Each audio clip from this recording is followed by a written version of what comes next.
target as we should if you're the defending champions? Our ultimate goal is to win a World Series. My, oh my! Have all the fun you want! Probably the best team we've had on paper. Nice to be back. Welcome and happy opening day.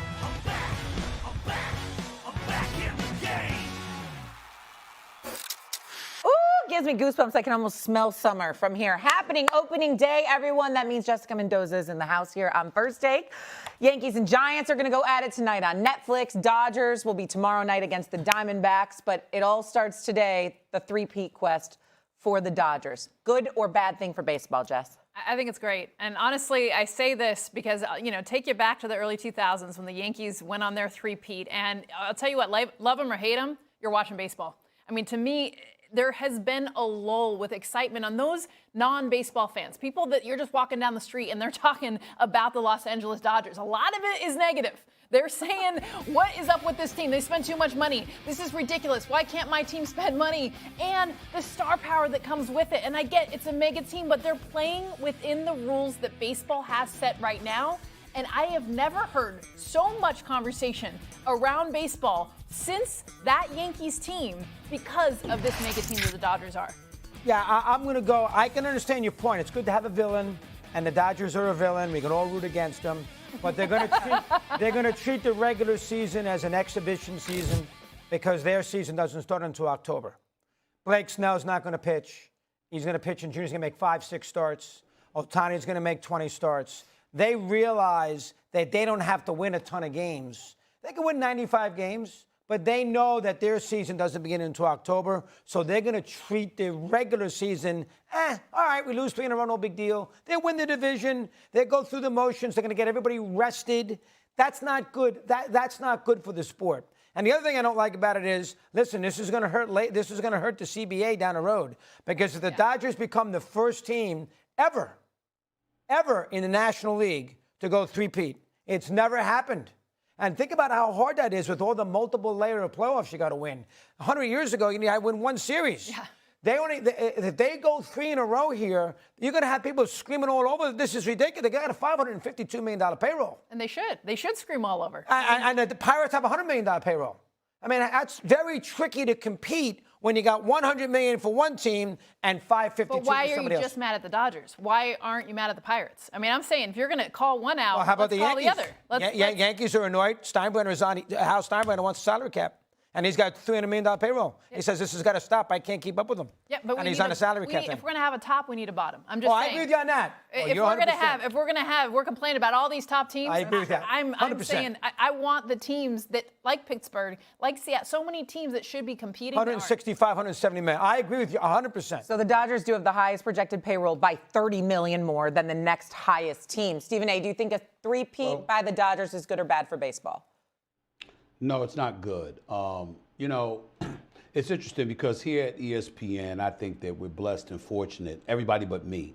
I think we're blessed and fortunate to have the best baseball minds in the business, from the Tim Kirchens and the Buster Olneys to the Jeff Patzes and, of course, the wonderful, marvelous Jessica Mendoza. Here's the problem, doggy. None of them ever bring me good news about my ever. It's like they get together, doggy, and it's like they have this thing where they just come on First Take just to deliver bad news to me and laugh in my face. This is what they do religiously. And nobody more so than Tim Kirkland, but Jessica's right up there with them, okay? I'll get to the Yankees in a little when we get to that subject matter. Sticking with the Dodgers, Jessica, I'm going to tell you why doggy is right. Because of that last point he made. Talking about how Blake Snell, you might be injured list, and it's not even a priority to play him or whatever. When you don't even have to worry about the regular season, when you don't even have to worry about competing through the regular season because you're head and shoulders above everybody, okay, that becomes problematic because we don't mind the Dodgers winning, but we want to see them win like they did in the World Series against Toronto. We want to see you have to compete. We don't want to see it. It's like it's such a foregone conclusion that nobody can touch you. And it's primarily due to you getting every asset. That's problematic. And here's what I would say to you. So you got Betts, you got Freeman, Shohei Ohtani, and the rest of the crew, right? And you go out and you add Diaz and Tucker. I mean, and oh, by the way, you still have more money to spend. And oh, by the way, cats are getting $70 million a year and deferring like $68 million of it. And somehow, some way you're able to get away with that. It's like at some point in time, now that's when it gets a bit ridiculous. So you spent $30 million more than anybody else. You got cats willing to defer most of their salaries, okay?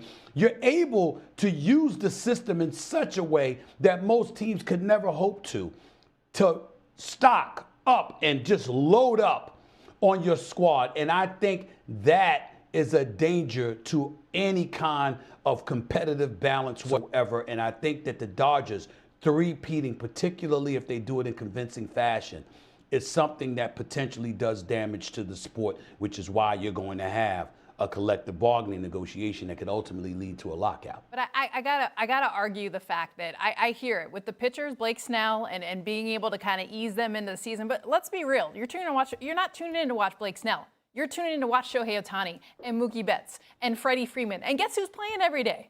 Their main stars. And I get that they've created a system now where they don't want to blow out their arms. They want their best arms to pitch in October. So they're not going to throw them throughout the regular season, which, by the way, we will see now more teams start to be able to do that. But I give the Dodgers credit. If they're going to be a mega team, and I'll tell you what, there's other sports that do not play their stars every single game.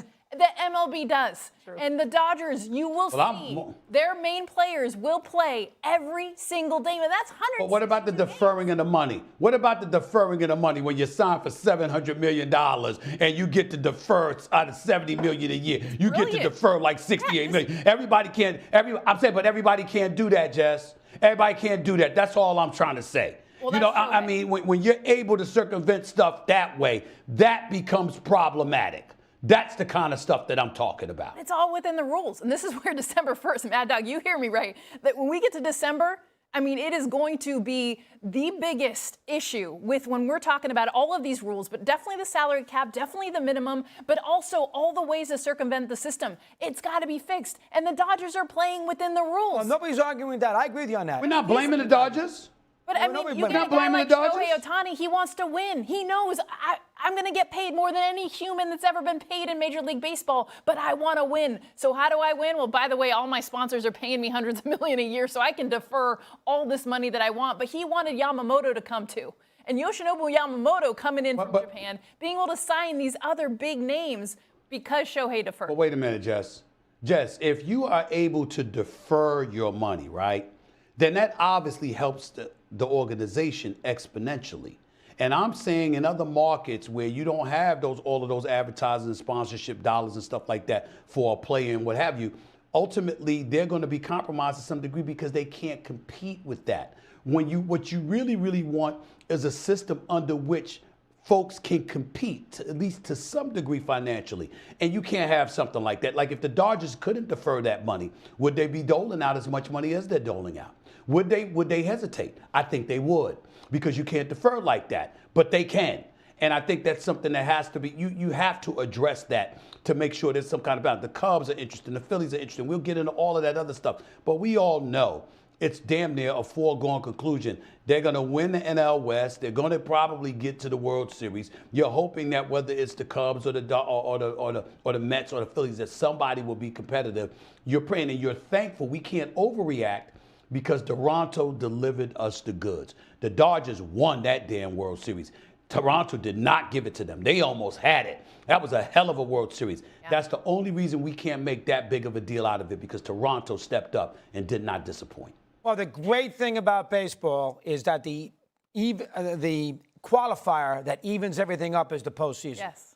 Because even the Dodgers, we got plenty of examples of teams who won 150 games and lost in the postseason. Ball bounces funny. You know, a pitcher gets bombed. It's a short series. Anybody can beat anybody else. So despite the fact that the Dodgers will be in the postseason, we don't have to play 162 games. They're going to be there in October. They could lose to anybody, because that's the nature of baseball. It's the beauty of it. That's the great. But the problem is you got to get to October before you start paying attention to what the Dodgers are doing. But that's the problem.